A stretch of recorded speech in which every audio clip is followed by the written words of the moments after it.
Galera, senta que lá vem história. Eu estou escrevendo isso com as mãos ainda trêmulas e com a minha conta bancária chorando depois da taxa de limpeza que tive que pagar.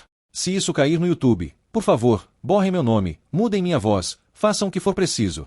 Eu não posso ser associado a este evento canônico da minha vida. Para vocês entenderem o nível da tragédia, a gente precisa voltar um pouco. Eu não quero ser aquele cara que se vitimiza, mas preciso pintar o cenário. Eu sou um cara mediano. Nota 6 num dia bom. Já ela, vamos chamá-la de Lívia. A Lívia é um 10 sólido. Inteligente, engraçada, tem aquele cheiro de gente que nunca pegou um ônibus lotado na vida. Nós vínhamos conversando há umas semanas pelo Instagram e, milagrosamente, a química batia. Quando ela aceitou sair comigo, eu senti como se tivesse ganhado na loteria sem ter comprado o bilhete. Eu preparei tudo. Reservei um restaurante italiano daqueles que tem garçom de colete e pouca luz, sabe? O plano era infalível, jantar bom, vinho moderado, papo cabeça e, se o universo conspirasse a favor, talvez um beijo no final da noite. E, meus amigos, o começo foi de cinema. O jantar foi perfeito. Sabe quando o papo flui sem esforço? Falamos sobre família, planos pro futuro, traumas de infância. Ela ria das minhas piadas. Eu estava no céu. A comida estava divina. Pedi um risoto, ela pediu uma massa com molho branco e trufas. Guardem essa informação, massa com molho branco e trufas. Pagamos a conta e saímos do restaurante com aquela sensação de leveza.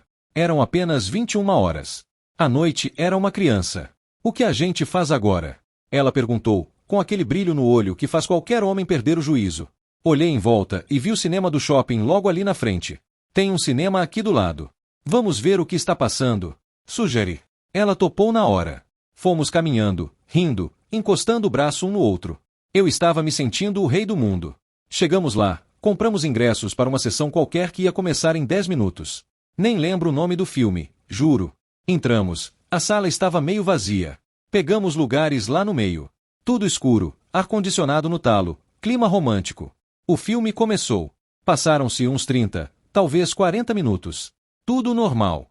Eu estava calculando o momento exato para tentar aquela manobra clássica de esticar o braço, quando de repente ela ficou rígida na cadeira. Não foi um movimento sutil. Ela travou. Eu preciso ir ao banheiro. Ela sussurrou. A voz dela estava diferente. Tensa. Claro, vai lá, respondi. Ela levantou rápido e saiu quase correndo. Eu fiquei ali, comendo minha pipoca, pensando em como a noite estava sendo vitoriosa. 5 minutos se passaram. 10 minutos. Ela voltou. Mas quando ela sentou de volta ao meu lado, a energia tinha mudado drasticamente. Sabe quando você entra numa sala e sente que algo ruim aconteceu? Foi isso. Tudo bem? Perguntei baixinho. Ela não olhou para mim. Olhava fixo para a tela. O banheiro estava fechado, ela disse. Aqui, eu cometi meu primeiro erro. Eu não questionei. Pensei comigo, banheiro fechado num cinema de shopping? Estranho. Mas beleza. Tentei voltar a prestar atenção no filme, mas ela estava inquieta. E não era uma inquietação normal. Ela cruzava as pernas, descruzava. Segurava a bolsa no colo com força, como se a bolsa fosse um escudo. Ela começou a suar. Eu conseguia ver o brilho do suor na testa dela com o reflexo da tela. Você quer ir em outro banheiro? Tem um lá fora na praça de alimentação, sugere. Não. Ela respondeu, rápido demais. Quer dizer, não precisa. Eu tô bem.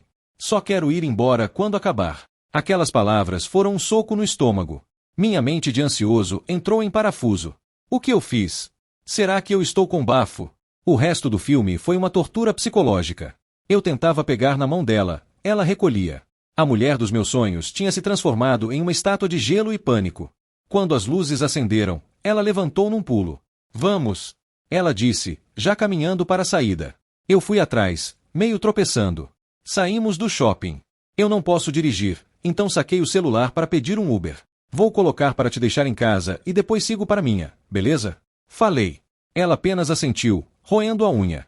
Ela estava pálida. Branca igual papel. O aplicativo mostrou o motorista, Carlos, Chevrolet Onix Prata. O carro chegou. Eu abri a porta de trás para ela. Ela entrou e se encolheu no canto direito, colada na porta. Eu entrei pelo outro lado.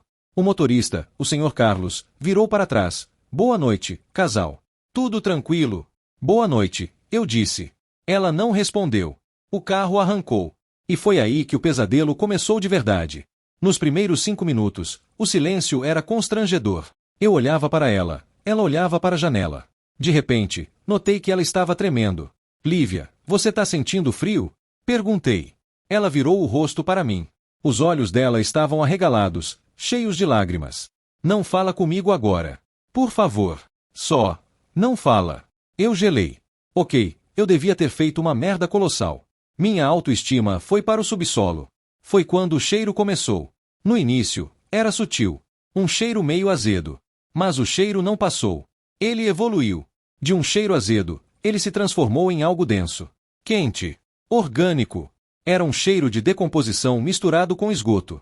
O Sr. Carlos abriu um pouco a janela dele, mas parecia que o cheiro lutava contra o vento. Faltavam 2 minutos para a casa dela. Esses 2 minutos foram os momentos mais longos da minha existência. O cheiro agora era insuportável. Meus olhos começaram a arder. Eu estava com ânsia de vômito, achando que o motorista tinha um animal morto no porta-malas. O carro finalmente parou na frente do prédio dela. Antes mesmo das portas destravarem, a Lívia já estava puxando a maçaneta desesperadamente. Tchau! Ela gritou. Um grito estrangulado. Ela abriu a porta, tropeçou para fora do carro e correu. E quando eu digo correu, eu estou falando de um sprint olímpico, mas com as pernas meio fechadas. Ela sumiu na escuridão da portaria. Ficou um silêncio no carro. Eu não aguentava mais ficar no banco de trás naquele cheiro, então abri minha porta e pulei para o banco da frente. Sentei no banco do passageiro, ao lado do motorista. Olhei para o Sr. Carlos e soltei uma risada nervosa. Patrão. Pelo jeito eu fiz alguma idiotice muito grande para a moça fugir desse jeito, né? O Sr. Carlos não riu. Ele estava com a mão no nariz. Amigo, com todo respeito, que cheiro é esse? Ele perguntou. Eu também senti. Achei que fosse lá fora. Respondi. Não é lá fora não. Tá aqui dentro. Ele parou o carro. Tá muito forte. Será que você pisou em merda de cachorro? Acho que não, cara. Levantei meu tênis. Nada. Limpo. O cheiro estava ficando pior. Era sufocante. Era um cheiro de guerra biológica. O motorista teve um estalo. Espera aí. Ele esticou o braço e acendeu a luz interna do carro. Aquela luz amarela que ilumina tudo. Nós dois nos viramos para olhar o banco de trás. O tempo parou. A cena que eu vi vai me assombrar até o dia da minha morte.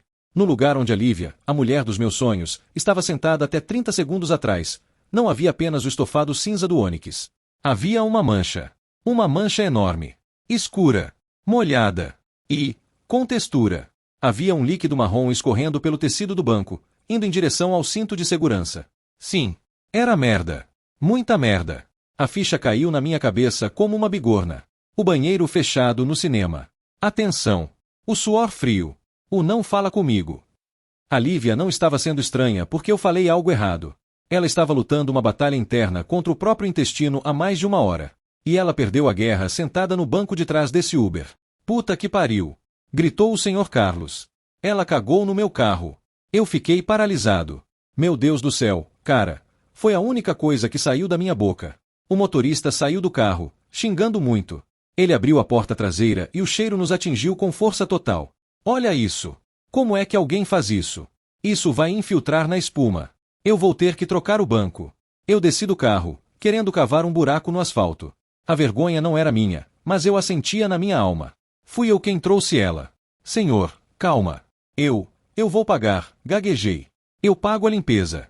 Limpeza? Isso aqui não sai com pano úmido não, garoto. Isso aqui é perda total do estofado. Ele gritava. Tivemos que encerrar a corrida ali mesmo. O estrago era tão grande que eu tive que fazer um PX de R$ 350 por fora para ele não chamar a polícia. Ele foi embora com as janelas todas abertas, xingando minha geração inteira. Eu fiquei na calçada, sozinho, processando o que tinha acabado de acontecer. Chamei outro Uber.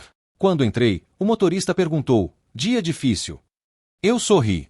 Uma risada maníaca, de quem coringou. Você não faz ideia, amigo. Cheguei em casa, tomei um banho de 1 hora. Peguei o celular. Nenhuma mensagem dela. Instagram. Bloqueado. WhatsApp. Foto sumiu. Ela simplesmente deletou a existência dela da minha vida. E sinceramente, eu não julgo. Se eu tivesse cagado no carro do date da minha vida, eu provavelmente mudaria de nome e me mudaria para o Nepal. Então é isso. Saí com a mulher perfeita. Tivemos uma noite perfeita. E terminou comigo pagando R$ 350 para limpar as fezes dela de um Chevrolet Onix enquanto ela fugia para a escuridão. A lição que fica: se ela disser que o banheiro está fechado e começar a suar frio, acreditem em mim, Chamem um táxi, não um Uber. O estofado de couro sintético limpa mais fácil. Fui no encontro com uma garota espiritualizada. Levei bronca por não ser vidente e ela terminou a noite exigindo que eu pagasse a entrada dela num clube de swing. Galera, eu tenho um top 5 shows de horrores da minha vida amorosa, e o que aconteceu esses dias acabou de assumir a liderança com folga. Sabe quando você sai de casa achando que vai ter um encontro normal e acaba se sentindo num episódio de Black Mirror escrito por um estagiário bêbado? Pois é.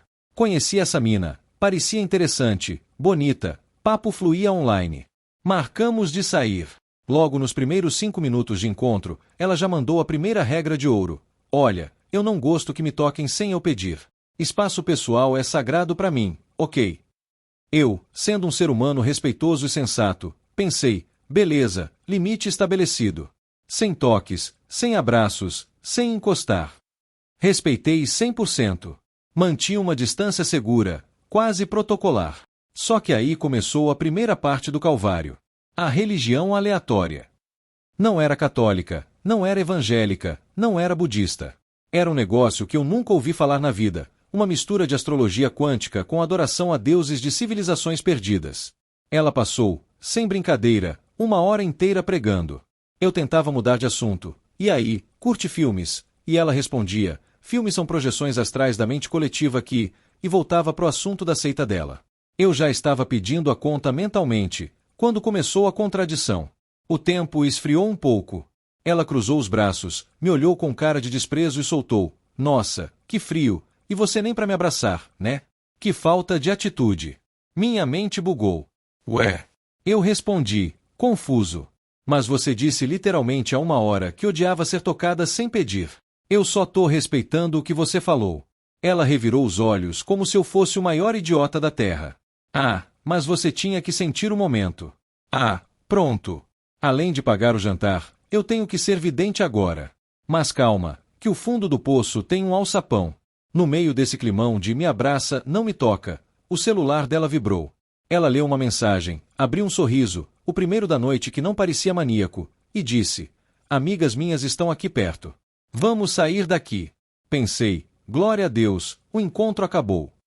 Ledo engano. Ela virou para mim, com a maior naturalidade do mundo, e disse, elas estão indo para um clube de swing aqui perto. Vamos pra lá. Eu engasguei com a minha bebida. Swing. Tipo, troca de casais? É. Eu quero ir. Me leva lá. Agora, analisem a situação. Eu mal conheço a pessoa. Ela passou a noite falando de uma religião estranha, brigou comigo por respeitar o espaço dela, e agora quer ir para um clube de swing. Mas a cereja do bolo veio em seguida. Beleza, ela continuou, mas assim, você paga minha entrada e o meu consumo, tá? Porque minhas amigas já estão lá dentro e eu tô sem grana agora. Eu fiquei olhando para ela, tentando processar a audácia. Peraí. Você quer que eu saia daqui, dirija até um clube de swing, pague a sua entrada para você encontrar suas amigas e curtir a festa, e eu fico lá fazendo o quê? Segurando vela no meio da orgia? Ela ficou meia hora insistindo. Ah, deixa de ser chato. Você paga, entra comigo, a gente vê qual é, deixa de ser careta. Vai ser legal. Ela usou todos os argumentos. Tentou me chamar de mão de vaca, de fechado para novas experiências, de tudo. A mina queria um patrocinador para a balada liberal dela, e achou que eu tinha cara de banco 24 horas. Depois de 30 minutos ouvindo ela tentar me convencer a financiar a noite dela com as amigas no clube de troca de casais, minha paciência, que já era pouca, evaporou. Levantei da mesa. Moça, foi um prazer inenarrável, mas minha religião não permite ser feito de otário em plena terça-feira. Boa sorte com o swing e com os espíritos. Paguei a minha parte, e só a minha, e vazei. Deixei ela lá na calçada digitando furiosamente no celular, provavelmente falando mal de mim para a entidade que ela cultua. Voltei para casa, bloqueei em tudo e fui dormir. Sinceramente, o solteiro não tem um dia de paz, mas pelo menos eu economizei a entrada do swing. Fui para a casa da garota achando que a noite ia esquentar, mas acabei ganhando um workshop gratuito sobre maconha e voltei de trem para casa. Galera, eu sou um veterano de guerra do Tinder. Tenho mais de 50 encontros nas costas, e honestamente, a maioria é normal. Até porque eu sigo uma regra de ouro. Como sou um estudante pobre e sem carro aqui no Canadá, meu raio de busca é de 5 a 10 quilômetros. Se não dá para ir a pé ou de transporte público, não é para mim. Mas essa história aqui, essa furou a bolha da normalidade. Marquei com uma guria num pub perto do meu apartamento. A vibe foi ótima de cara. Ela estava de carro, então ficou no chá gelado. Eu, como bom passageiro da vida, tomei minha cerveja. Conversamos muito, rimos, dividimos uma sobremesa. Tudo fluindo perfeitamente. Como eu era novo na cidade, ela, super simpática, soltou a ideia. Ei, tem um mirante aqui perto com uma vista sensacional do centro. Quer ir lá ver? Eu estou de carro. Eu pensei, pô, guia turística particular e motorizada? Tô dentro. Fomos para o mirante. O detalhe é que era final de maio aqui no Canadá. Para quem não sabe, maio ainda é frio pra caramba. Estava uns 4 ou 5 graus, ventando muito. E ela, corajosa, ou maluca, estava usando apenas um vestidinho curto. Ficamos lá fora uns 5 minutos, batendo queixo, apreciando as luzes da cidade enquanto a hipotermia batia na porta. Voltamos correndo para o carro. Foi aí que veio o sinal. Ela virou para mim e disse, nossa, tô congelando. Você se importa se a gente passar na minha casa rapidinho para eu trocar de roupa? Meus amigos, o cérebro masculino é simples. Tradução imediata, vem para minha casa. Eu, obviamente, disse, claro. Sem problemas nenhum. Ela dirigiu até o apartamento dela, que ficava umas 3 estações de trem de onde eu morava. Subimos. O coração estava a mil. Eu já estava pensando na estratégia, no beijo, no algo a mais. Mas quando ela abriu a porta, a realidade me deu um tapa na cara. Ou melhor, um tapa no nariz. O apartamento fedia. Mas não era cheiro de lixo ou sujeira comum. Era cheiro de maconha. E não era aquele cheiro de quem fumou um cigarrinho antes de sair. Parecia que o Bob Marley e o Snoop Dogg moraram ali juntos por 10 anos sem nunca abrir uma janela. Era uma estufa humana. Ela tinha me dito no app que era 420 friendly, curtia maconha, mas não me avisou que o apartamento dela era o QG da fumaça. Entramos no quarto dela para ela se trocar e a cena era caótica. Roupas amontoadas no chão formando montanhas têxteis, janela escancarada num frio de 5 graus e um ventilador ligado no máximo tentando, sem sucesso, tirar a marofa. Não tinha guarda-roupa, não tinha comoda. Era cama e chão. Fomos para a sala. Um sofá, confortável, admito, uma TV e uma mesinha de centro. E em cima da mesinha, o arsenal. 2 bons enormes, aqueles vidros com água para fumar, vários de chavadores, sedas e diversos sacos e blocs cheios de erva. Parecia o balcão de uma loja especializada em Amsterdã. Eu sentei no sofá, meio atordoado pelo cheiro, esperando um momento romântico. A guria voltou com uma roupa mais quente, sentou do meu lado e começou a aula. Sério. A noite virou um workshop. Ela era gente finíssima, mas em vez de beijos, ela me deu uma consultoria completa. Me ensinou a diferença entre os tipos de maconha, me mostrou onde conseguir os melhores preços, explicou a engenharia dos bons. Ela pegou os deschavadores e me explicou o que cada nível da lâmina fazia no fumo. Eu fiquei ali, balançando a cabeça, aprendendo sobre tricomas e prensagem, enquanto bebia água. No final, não rolou nada romântico. A paixão dela era a planta, não eu. Agradeci a aula, me despedi e fui para a estação. Voltei de trem para casa, sozinho, sóbrio, mas agora diplomado em cultura canábica canadense. Fui ver as pinturas de uma artista misteriosa e acabei numa exposição monotemática da anatomia íntima dela. Essa história aconteceu há uns 20 anos, numa época em que o namoro online ainda era um território sem lei, uma espécie de velho oeste digital. Acho que nos conhecemos num daqueles sites antigos, tipo o Bootfemme Matchmaker. O perfil dela gritava perigo e sensualidade. Ela era alta, Boot, tinha aquele olhar penetrante nas fotos, e o mais importante, na bio dizia que ela era artista. Eu, na minha ingenuidade juvenil, sempre tive um fraco por artistas. Eu imaginava alguém profunda, com alma torturada, que passava as noites pintando obras abstratas, ouvindo jazz e bebendo vinho barato. Fiquei intrigada na hora. Trocamos umas mensagens e ela parecia sexy e interessante. Marcamos um happy hour na cidade dela para ver se a química batia. Cheguei no bar e ela era exatamente como nas fotos. Bonita, estilosa, mas extremamente quieta. Sabe aquele tipo de silêncio que você, na hora, interpreta como mistério? Pois é. A gente conversava, eu puxava assunto, e ela respondia com frases curtas, sorrisos de canto de boca e olhares intensos. Na minha cabeça de fã de romance, pensei, nossa, ela é introvertida. Ela deve estar observando o mundo de uma forma que eu não consigo entender. Ela é uma alma sensível que precisa de tempo para se abrir. Mal sabia eu que ela ia se abrir muito mais do que eu gostaria. Tomamos algumas bebidas, o álcool ajudou a soltar um pouco a tensão, e decidimos dar uma volta pelo bairro dela. A noite estava agradável, aquele ventinho no rosto, e a tensão sexual estava ali, pairando no ar. Foi quando ela parou, olhou nos meus olhos e soltou a frase clássica, o clichê mais antigo do livro dos paqueradores: eu moro aqui perto. Você quer subir? Eu queria muito te mostrar minhas pinturas. Meus amigos, quando uma mulher alta, buta e sexy te convida para ver as pinturas dela depois de alguns drinks, você não pensa em museu. Você pensa que pinturas é código para outra coisa. Ou, na pior das hipóteses, que ela realmente vai te mostrar uma arte legal e depois rola um beijo. Eu dei o sinal verde na hora. Claro! Adoraria ver sua arte. Caminhamos até o prédio dela. Era um daqueles apartamentos de porão, basement, meio escuro, que ela dividia com o irmão e o namorado dele. Um clima bem boêmio, bem vida de artista iniciante. Entramos no apartamento. Estava tudo meio quieto, os roommates não estavam na sala. Ela, sem perder tempo, fez um sinal com a cabeça. Vem, estão no meu quarto. Meu coração acelerou. Pensei, é agora. Vai ser uma noite incrível. Ela abriu a porta do quarto. Eu entrei, esperando ver, sei lá, paisagens, retratos abstratos, talvez algo meio expressionista. Mas o que meus olhos viram, meu cérebro demorou uns 10 segundos para processar. O quarto não tinha mobília direito. Era basicamente uma cama e arte. Havia umas 6 telas. E quando eu digo telas, eu não estou falando de cadernos de desenho. Estou falando de telas gigantescas. Encostadas nas paredes, no chão, cercando a cama como se fosse um santuário. E o tema? Era monotemático. Todas as 6 pinturas, sem exceção, eram retratos em close-up, alta definição e cores vivas, da própria vagina dela. Não era algo artístico abstrato tipo Georgia O'Keeffe, que parece uma flor mas você sabe o que é. Não. Era literal. Era anatômico. Era visceral. Eram grandes lábios rosas e vermelhos me encarando de todos os ângulos possíveis do quarto. Era como entrar num caleidoscópio ginecológico.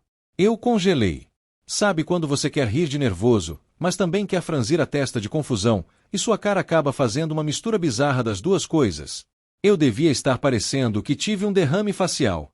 O mais chocante não eram as pinturas em si, cada um com sua arte, né? Mas a mudança de comportamento dela. Aquela mulher quieta, misteriosa e introvertida do bar desapareceu. De repente, ela virou uma curadora de museu entusiasta da própria anatomia. Ela começou a apontar para as telas, super animada. Essa aqui eu fiz mês passado, usei uma técnica de espátula para dar textura. E aquela ali no canto, percebe a iluminação? Eu tive que usar um espelho no chão para conseguir esse ângulo. Eu fiquei ali parado por, sei lá, 5 minutos. Mas pareceram 5 horas. Eu estava cercado. Para onde eu olhava, a intimidade dela estava ampliada em 50 polegadas me julgando. Eu só conseguia acenar com a cabeça e soltar uns sons guturais tipo, nossa, bem detalhado, né? Uau, que rosa! A minha libido, que estava em 100% na calçada, caiu para números negativos. Eu me senti numa consulta médica, não num encontro. Eu precisava sair dali. Eu precisava de ar puro e de imagens neutras, tipo uma parede branca ou um poste de luz. Esperei ela terminar a explicação sobre a fase vermelha dela, forcei o sorriso mais falso da minha vida e disse, nossa, que intenso. Sua arte é muito pessoal. Mas olha a hora. Eu esqueci que tenho que acordar super cedo amanhã. Preciso ir voando.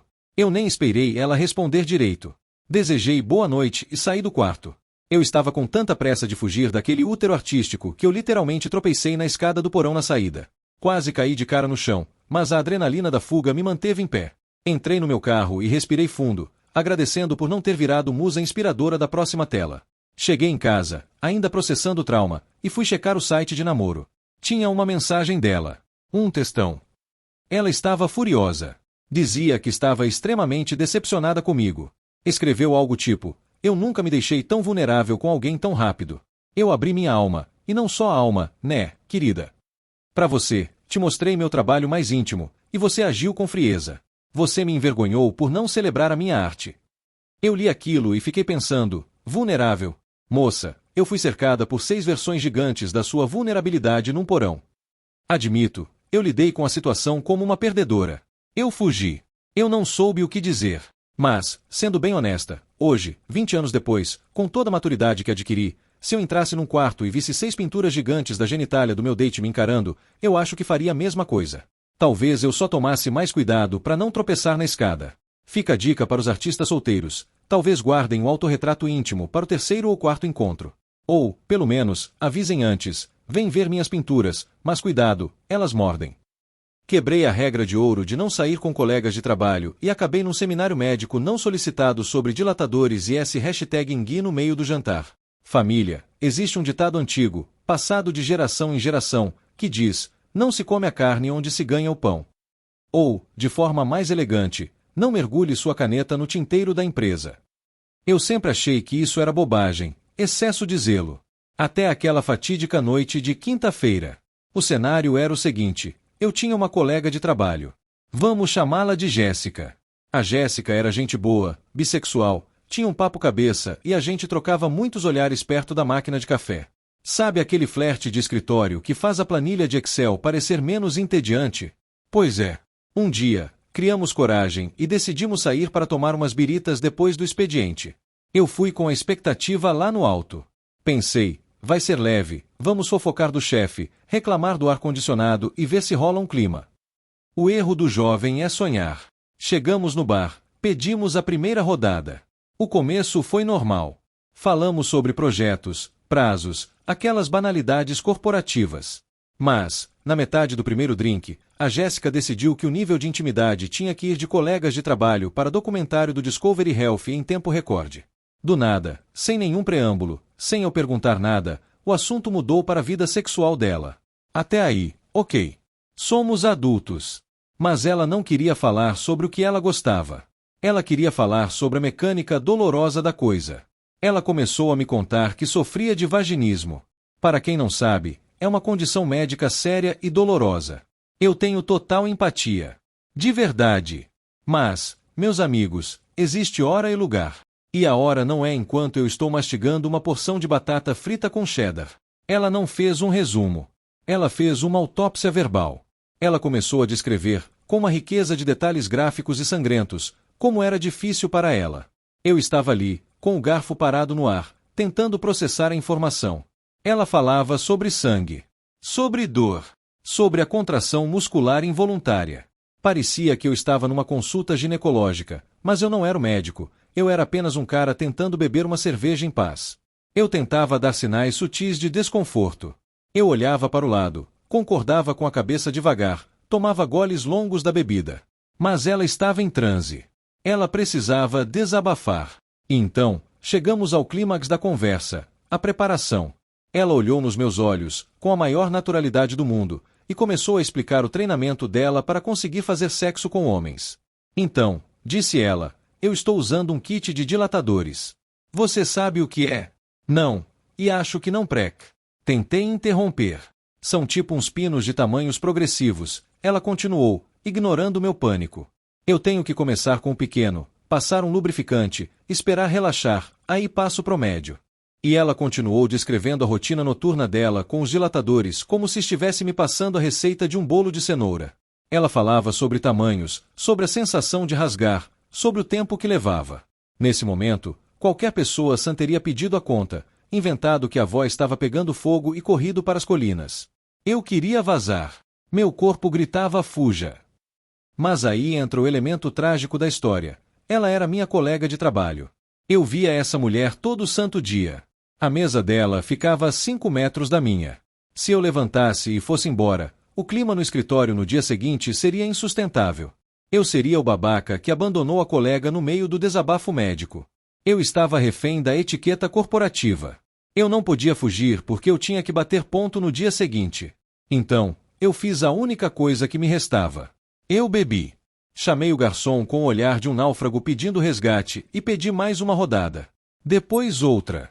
Conforme o álcool começou a bater, o meu cérebro ativou um mecanismo de defesa fascinante, a dissociação cômica.